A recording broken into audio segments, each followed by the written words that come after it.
बालूराम का राज। बालूराम शाही नाई थे। हर महीने एक रथ उसके घर आता था, उसे महल तक ले जाने के लिए, जहां वह राजा को शाही बाल कटवाता था। बालूराम के दोस्तों ने उसे चिढ़ाया, राजा को उदार होना चाहिए। बड़ा पेट समृद्धि की निशानी है। बालूराम अपने दोस्तों के साथ हंसी मजाक में शामिल हो जाता, लेकिन वह एक चिंतित आदमी था, क्योंकि उसका पेट बड़ा होता जा रहा था। उनकी पत्नी उन्हें एक डॉक्टर के पास ले गई, जिन्होंने बालूराम की पूरी जांच की। मुझे यह पेट पसंद नहीं है, यह बहुत बड़ा है, डॉक्टर ने सिर हिलाते हुए कहा। फिर यह बड़ा क्यों हो रहा है? बालूराम की पत्नी ने पूछा। डॉक्टर ने समझाया, ऐसा इसलिए है क्योंकि बालूराम ने अपने दिमाग में एक रहस्य छिपा रखा है। डॉक्टर ने समझाया, इससे उसके पेट पर असर पड़ा है। डॉक्टर ने कहा, अगर वह यह रहस्य किसी और को बता दे तो इससे उसके पेट पर दबाव कम हो जाएगा।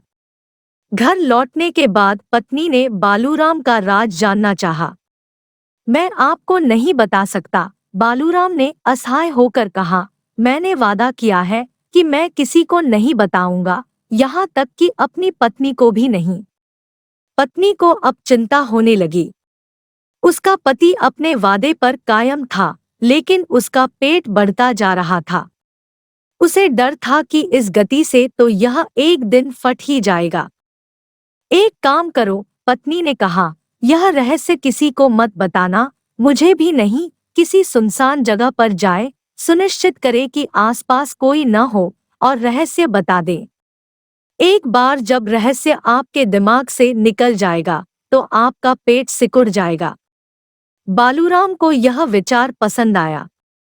वह सुबह सुबह घर से निकल गया और शहर के बाहरी इलाके में चला गया।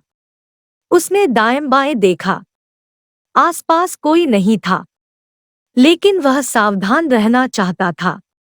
उसने एक विशाल छेद वाला एक विशाल पेड़ देखा। उसका चेहरा चमक उठा।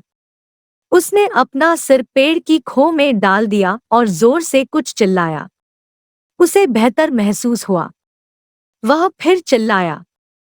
उसे अब भी बेहतर महसूस हो रहा था। वह एक बार फिर पेड़ की खोह में चिल्लाया। उसे सिर में हल्कापन महसूस हुआ। उसका पेट सिकुड़कर अपने सामान्य आकार में आ गया। बालूराम घर लौट आया। उसका पेट हल्का था। राज उसकी समझ से बाहर हो चुका था, लेकिन फिर भी राज ही बना हुआ था, जिसके बारे में कोई और नहीं जानता था। या तो उसने सोचा। बालूराम का पड़ोसी लल्लू ढोल वादक था। उनके बैंड को अगले दिन महल में प्रदर्शन देने के लिए आमंत्रित किया गया था। दुर्भाग्य से लल्लू का पुराना ड्रम टूट गया। बालूराम ने अपने मित्र को नया ढोल बनाने की सलाह दी। लल्लू को पीपा बनाने के लिए लकड़ी की जरूरत थी। अगले दिन वह लकड़ी की तलाश में जंगल में गया। शहर के बाहरी इलाके में उसे एक पुराना पेड़ मिला जो खोखला था। उसने लकड़ी को बड़े करीने से काटा ताकि खोखला बैरल के रूप में काम कर सके। उन्होंने शाही प्रदर्शन के लिए ठीक समय पर ड्रम तैयार कर लिया। लल्लू सीधे महल में गया, जहां उसके दल के अन्य सदस्य पहले से ही इकट्ठे थे। राजा आए। वह बूढ़ा और थका हुआ लग रहा था। उसका पेट बहुत बड़ा था। वह सिंहासन पर बैठ गया और बैंड को शुरू करने का संकेत दिया। शो की शुरुआत ढोल नगाड़े के साथ हुई। दम दम दम, नए ड्रम से तेज और स्पष्ट आवाज आई। तभी अचानक ड्रम से एक अजीब सी आवाज आने लगी। हमारे राजा के सिर पर एक सींग है।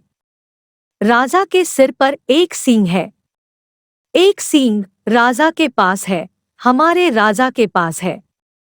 उसके सिर पर एक सींग। शंख से सदमे में आए लल्लू ने अचानक ढोल बजाना बंद कर दिया। दर्शकों में एक और व्यक्ति था जो डर से कांप रहा था। बालूराम को एहसास हुआ कि उसके दोस्त लल्लू ने उसी पेड़ से एक नया ड्रम बनाया है, जहां उसने अपना रहस्य चिल्लाया था। दर्शक शांत हो गए। उन्हें सांस लेने की भी हिम्मत नहीं हुई। उन्हें यकीन था कि राजा परेशान था। राजा धीरे से उठ खड़ा हुआ। उसने अपनी पगड़ी उतार दी और अपने सिर से निकले हुए छोटे सींग पर अपना हाथ फिराया। लोग भय और आकर्षण के मिश्रित भाव से अपने राजा को देखते थे। उन्होंने देखा कि उनका राजा भी पतला दिख रहा था। उसका पेट सिकुड़ गया था। वह बहुत छोटा लग रहा था। सिर पर सींग कितना प्यारा था। फिर राजा चला गया। वह नाचने लगा। जैसे ही राजा ने लल्लू को इशारा किया, लोगों ने तालियां बजाईं।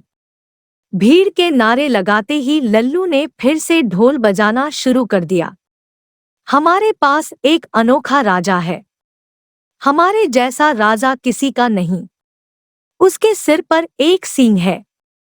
सिर पर सींग और एक सुनहरा दिल।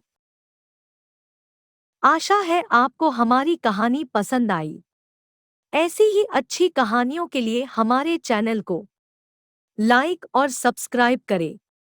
धन्यवाद।